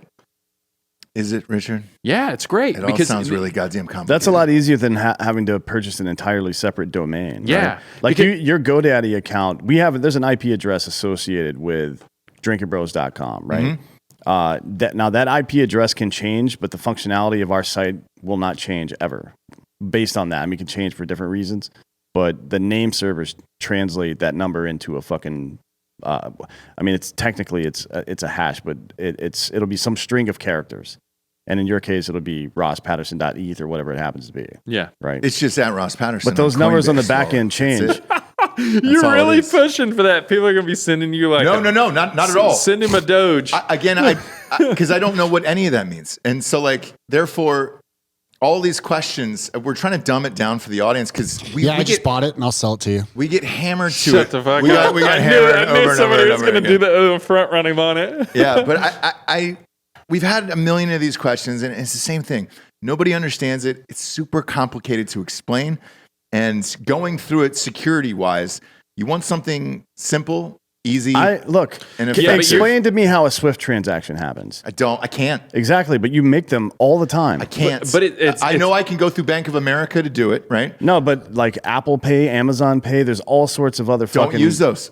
Yeah. I don't personally, right? Most people do. It's give or take though, right? Because again, it's like much like the layer 2 scaling trilemma, right? It's the same thing with you, right? You want ease and convenience, uptime, and security, and affordability. Costs, right? That's so you're paying 3% to Visa. You're paying these fees to Swift or your banks for the transaction fees. You're paying for their real estate. If you want the responsibility, save on those costs, and you want the added security, you're losing that middleman that you can call up and say, "Hey, I lost my password." Sort of. And because with Bank of America and the business accounts we have, right, to send wires, which we do every fucking day. Yeah. It doesn't cost us anything because we've had this business account for a while, and it doesn't matter. They don't charge us any fees for that. With women in particular, it's Venmo for whatever reason. I don't personally have Venmo, but every woman has Venmo, and they use it through the neighborhoods with kids and everything else, and school supplies and all that stuff. But that's just for the olds. It is. Cash App is what the kids use. I understand that, but if you had something that brought everyone in together and it was easy to use, because right now we're using 50 different things. I'm on Zelle because I have Bank of America. So I have Zelle on Bank of America, and great. Some people use Zelle, some people use PayPal. Like PayPal, I have PayPal. But emerging technology always happens in cycles, right? Yeah. Remember, Facebook was college kids. Now it's only people 50 or older. And now it's declining. And then people are leaving Facebook. For a long time during the Trump era, starting around 2015, Twitter became like old white people that are conservative for some reason. That's where they got all their fucking news. I don't know why. And because it was easy. Well, maybe it's because easy, yeah. But now it's like turned back into young people are back on Twitter again. Right, those things all cycle around. I wouldn't worry too much about making it user friendly. I mean, you got to look at it as like a consumer too. These things are gonna, inevitably you have to follow the incentives, and if there's no financial incentive for a company to do something, the probability of somebody like say me just creating an app to be disruptive that's really easy that you can transact without taking a commission off of it for future development costs and stuff like that. Yeah, you could disrupt the market initially, but you're not going to improve on it over time. So there is that incentive, but I think there's so many middlemen right now between the financial transactions and then the developers on top of those systems. So you have Visa, Apple Pay, and then all these people taking cuts on that one transaction that you're doing. There is the potential, for somebody to come in and be disruptive and create an app that makes it easy to transact cryptocurrencies and stuff like that. But then is there going to be a financial incentive for them to keep innovating in that space? Or is Apple going to come out and say, hey, you know what? sorry, you can use that for nefarious activities. We don't want you part of our ecosystem, and pull them from the app store. And then maybe consumers get wise and they're like, oh, we're going to use a different mobile app. I mean, there's a lot of things I'm playing in this digital landscape of innovation that's kind of unfolding in front of our eyes. And there really is a battle going on between decentralization and centralization. And if you can't find an incentive structure for the decentralization to innovate and improve in a way that makes it easier for adoption and stuff like that, I think that's the problem that we're running into.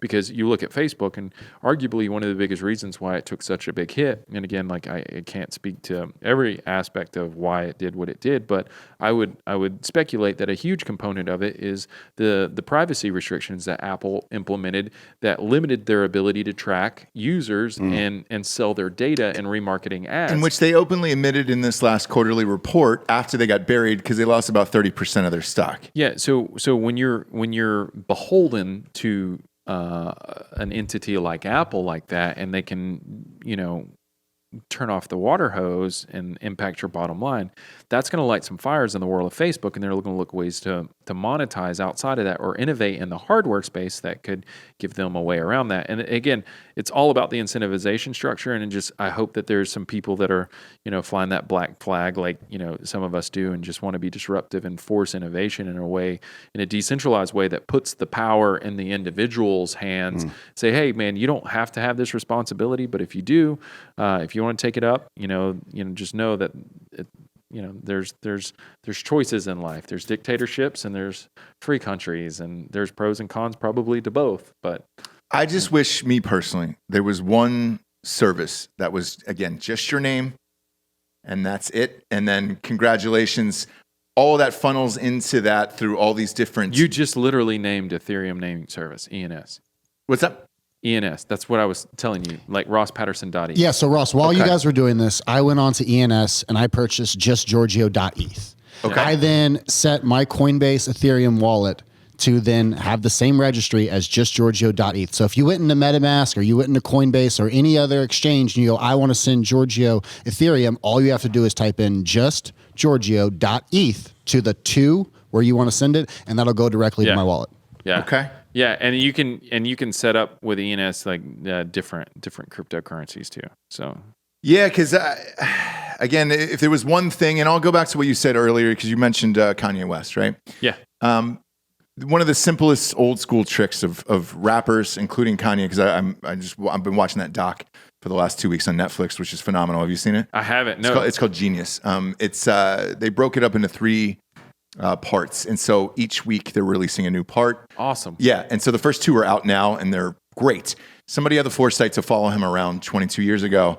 He was not famous, and you can see why he is the way he is today, because he literally was screaming in people's faces, I'm the greatest there is. And he had the music to back it up. And he had those tracks. So the same tracks that have been famous forever, he had them then. He had Jesus Walks. Yeah. And so he had All Falls Down. And he's just going into these places, Rockefeller or whatever, playing them for people, and they're finished.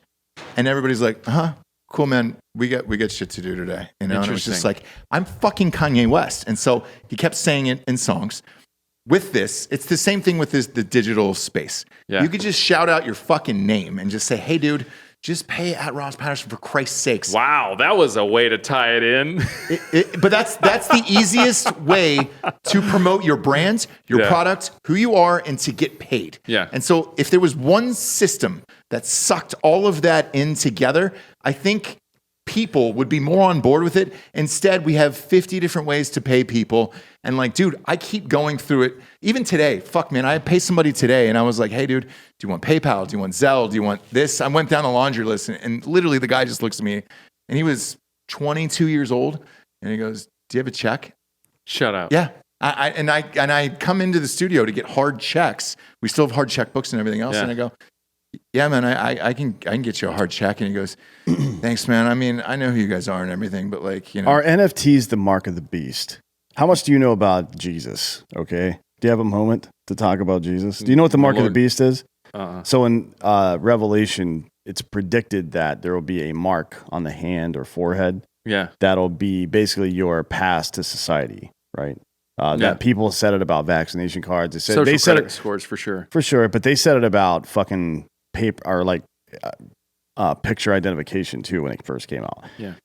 Religious fanatics will always say it, but this one is actually the first technology that could be that. That's what I want. I just want one mark for across the board. No. Yeah, I mean, so what you're talking about is an address. And so you want an address for people to just simplify life so all financial things or whatever funneled so that's not very resilient. But what you're talking about is completely different, and I agree, and that's the dark side of like that people don't really talk about NFTs is like what makes me as excited about it is equally terrified, like the people building on it, and depending on how we protect user data, because essentially what you're doing is, and I'm just wargaming this out and like hypotheticals, but if you're using NFTs as proof, right? So it's verifying behavior. So you walked your 2 miles and you got your Nike thing or whatever. What if you didn't? Now you can't buy food at the grocery store, or right? you didn't earn that as part of that, or we see that you did this or you didn't do that, and it's like it becomes a level of control that it's an interesting thought exercise. And that's why the centralization of different foreign currencies or like a centralized bank digital currency is like very against that. Very against that. Just because I think the market needs to kind of do its own thing. Yeah. And then the government kind of. I just want things simplified. For everything in life, where it's just like, all right, great. Yeah, but there's a price to pay for simplicity, right? Like what he's talking about. This is something I said 3 or 4 months ago on the show. I think what the World Economic Forum bullshit that goes on and how they try to shape global policy. What he's talking about was social credit scores enforced through cryptocurrency. It's really easy to do it. So you get rid of the fucking yen, you get rid of the American dollar, the Canadian dollar, the pound, fucking sterling, the euro. You get rid of all that, and all these global governments decide, well, we're only going to use this one currency, right? And this one currency is authenticated by a second NFT over here that authenticates your day-to-day behavior, right? Yeah. So if you haven't met these milestones or if you were rude to somebody, now you can't use the only acceptable currency to fucking purchase this fucking food item that you need to stay alive. Yeah, and it's not just that too, though, but you get into a 2008 financial crisis or March 2020, and it's like, hey, we need to stimulate our economy. I'm sorry that you worked for the last 10 years to save up X amount of money in your account, but you need to spend it. And if you don't, it's vaporware, and we're going to erase it. Isn't that what China's doing? Yeah, because they had to invest in because they buildings? can't just print more Bitcoin. You know what I mean? It's we don't have the ability to create more, or we're not going to, or whatever. We're going to make sure that people are out there stimulating the economy in however way we see fit. Yeah. Yeah. All of it is super interesting. And again, for me personally, I look at it and I hope, this is my hope, and this is why I've said it a million times already, is I hope it simplifies life in the future versus all of this guessing. Because right now, I don't know what people do with NFTs. Other than what you said, if you were going to show up at a club or an event or something like that, look, 30 years ago though too, the internet was a completely different thing too, and it was a very cumbersome process. And then you're like trying to download a JPEG of porn, and it's taken 8 hours, and then. Mom, hello? Yeah. No, get mom, get off the phone. I see a tit. Get off the phone. I see a tit. And it hangs up, and you got to start the process. It's cumbersome, right? But with technology, it's going to get more efficient and everything. It's just like I feel like people who have the luxury to pay attention need to and educate themselves and get involved in the conversation as best as possible, either locally, and nationally, and politically, and whatnot. So okay. All right. Yeah. Look, it's exciting. I wish it was simplified for the audience. And I don't know if this episode helped or not. Yeah. I will say one more thing too. I don't know why I didn't bring this up earlier when we were talking about value propositions of Bitcoin and everything else too. But one of the arguments that a lot of people like to make against Bitcoin, specifically people who are passionately ignorant or have ulterior motives, specifically politicians funded by organizations that may not have their best interests at hand, is that they'll say they contribute to climate change and stuff like that, and that they use too much energy, and that's contributing to pollution and whatnot. And I would say, yeah, if you were in a Chinese coal fire, electricity power plant, and you're plugging in, Yeah, but if you're using nuclear, 10,000 things of Bitcoin miners, yeah, you're going to be pumping some CO2 and some particles in the air. But it also, there's an incentive, and if you take anything away from the conversation, it's like you got to be careful with your incentive structures. But ultimately, if the market is deciding in some way, shape, or form based off of the incentive structures, like, hey, Bitcoin, okay, cool. Well, the market's trying to figure out the most efficient way to mine Bitcoin. I guarantee you that. Like a good example is their groups. Actually, if you guys want to go, there's one coming up in March. In Austin? Yeah, in Austin, it's the Austin Bitcoin Dev conference, and we'll do them, like every month or every couple of months. There's also an ETH meeting we'll be going to and whatnot. But they and it's awesome. The people you go there, it's like when you meet these people in person, everybody's so passionate. Everybody's so nice. It's like, forget crypto Twitter and everything like that, which can be a rabbit hole in itself. Like, these people are super passionate about innovating, and they are changing the landscape. So they're working these strategic partnerships, talking to senators. They talk to Senator Ted Cruz's office and trying to educate him on why it's not bad for the environment, and then aligning these strategic partnerships with windmill farms. And so, the wind's blowing and the solar farms and stuff like that, and there's excess energy because, even though that there's all this energy coming in, there might not be a demand for it. So some of that stuff goes to waste. So they're like, hey, if you sell us that waste energy for a fraction of what you normally would, we'll buy all of it. And so they're cutting all the fat out of the system. They're finding ways to optimize the system. I think there was a Vice story about this town in like the Pacific Northwest that was essentially a ghost town that was built, and they built a hydroelectric dam, and this mining company bought it. It's essentially a security company now up there, and a few engineers, and they're using the hydroelectric power, which is free energy in that sense, to mine all this Bitcoin. So they're finding ways to optimize and make the system more efficient. So it's like, he who can have the cheapest energy is going to win out in this whole thing, or they have better innovates in the GPU sector and stuff like that, find more efficient, technology to be able to mine this stuff. So if anything, it's forcing innovation, very much like what Tesla did in the automotive world, right? Yeah, he just released a patent to his goddamn batteries on the internet. Tons, yeah. Dude, 20 years ago, if you told anybody, hey, there's going to be a car that comes out that's going to cost $100,000, that's going to go 0 to 60 in 1.9 seconds, people are like, fuck, you're stupid. No way. Yeah. No way. Let alone 50 years ago, people, it's not possible. It's impossible. It's not going to happen. And it's like, yeah, well, I mean,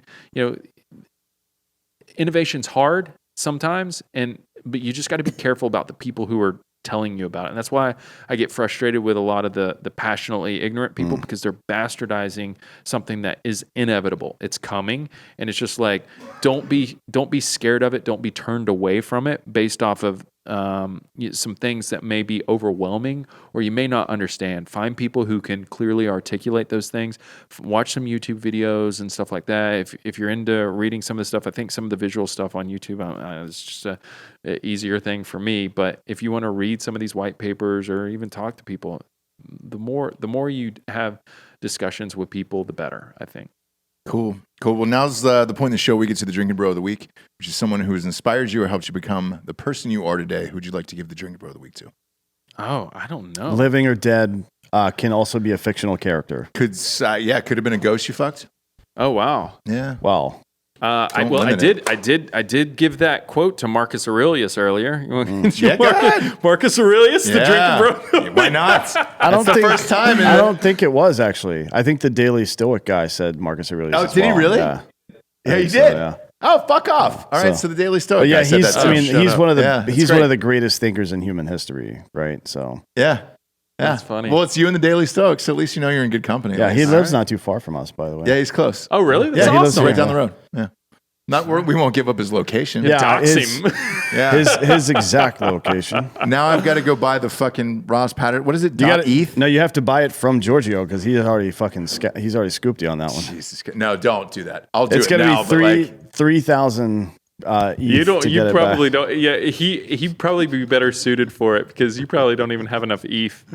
Yeah, Giorgio already bought it. What are you talking about? I have ETH, dude, but I don't even know how to You're buy gonna that fuck shit. it up. You're gonna lose your. I'm going to have to ask Giorgio how to get Ross Patterson.ETH after the show is over, and I'll do that. Again, with all this shit, the only reason I keep saying, if it was just simplified to just your name, just all the shit funnels into just your name. That's it. That's literally what it is. It is sort of, but all the other like all the Dogecoin and shit like that. Like all the other goes stuff, up, down, all everything the else. other stuff that you have to do. Do it in a stable coin, right? So Yeah. again, like you have to do. Like I can't give someone financial advice because I'm not a financial advisor. Right? Me neither, and I really want to point that out and look in the camera. I am not giving financial advice. So, here. but I can lay information out there that may not have been on someone's radar, and I give you a good example. It's like you just said that these things are too volatile. Well, there are stable coins now. Don't get me wrong. There are risks associated with stable coins as well, and that's why you kind of have to kind of do your own research on that stuff. But places like Celsius Network give you an 8.5% APY on USDC. So why would you put now USDC is US dollar coin. It stays Yeah. at its value is the same it's as pegged US to the dollar. dollar. Okay. It's pegged to the dollar. So if you were to take and put your money in a high yield savings account right now, it would a fraction of a percent if you're lucky. And if you were to do this now, you do run into rehypothecation risks and stuff like the clauses and stuff like that. So again, you have to figure out what works for you. But like for a lot of people, hey man, if you got $100,000 in a savings account and you earn $8,500 a year, that's real money. Like that's real money. And so there's a lot of things out there. And again, like you got to be super, super careful like in this stuff because there's a lot of people that like I set up. I don't even know if I want to go down this rabbit hole, but like I have a lot of email addresses. I probably have more email addresses than most people I know. Ballpark it. 100? Oh, thousands. Oh, Jesus Yeah, Christ. yeah, for sure. That it makes me fucking anxious to hear that. And there's a responsibility associated with all of them and like in like password management and stuff like that. But the really fascinating thing is having email accounts dedicated to a specific thing. Yeah, or like account. you should not be getting marketing emails to the account that you use to log into your fucking bank. Correct. Ever. That's a really and you bad. should to do never that. be using the same password on any accounts, right? And so, but what's fascinating to me is seeing very, very smart emails like that are really, really cleverly like created that look legit show up in emails like that I've never attributed to any type of account. They're phishing and they're getting fucking super sophisticated. I know. So I will say this to piggyback on because that. it would be easy. It'd be extremely easy to click on one of those emails to open it up and see, and then you are fucked. Oh yeah. Like I mean, there's even no click fucking stuff these days. So you got to be super. That's super what Russia's careful using for the when most you're part. when you're looking at these different things that are decentralized and how you're interacting with them with your private keys and everything. But I do think that there's a lot of potential out there. And like I say, like even if you're just sitting in dollars, there are ways to make a substantial amount of money without a whole lot of risk in that sense. Okay. Look, I see the potential. It's still scary. And I think we're still a little bit of ways away from it. I know this, and to end this episode, I'll say this. You were ahead of all of this shit years and years and years ago. No fucking idea what you were talking about then. I barely understood anything you were talking about today. Really? However, I'm getting closer, and it's like, all right, I've invested in different things that are out of my comfort zone because of it. And you'll be the first guy that I hit up of like, hey, dude, how do I do this? Like, follow your enthusiasm. That's what I generally tell everyone. It's like, don't risk more than you're willing to lose. Like, Well, that's the way I look at gambling. But Yeah. find a sector of it that genuinely excites you, and then kind of go hard in the paint. Because that's how I've kind of lived my life, and pursued the entertainment career, which led to programming and these marketing relationships. Quarter and mile at a data. time, right? Quarter mile at a time, same as Vin Diesel. Yeah. Hey man. Yeah. Yeah, Richard, family. your family here. Your family, brother.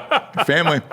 Appreciate you being here. Appreciate your time. Congratulations on Black Rifle Coffee and the IPO. Thank you. And continued success. For D'Anthony Holloway, Richard Ryan, I'm Ross Patterson. This is the Drinkin' Bros podcast. Good night, everyone.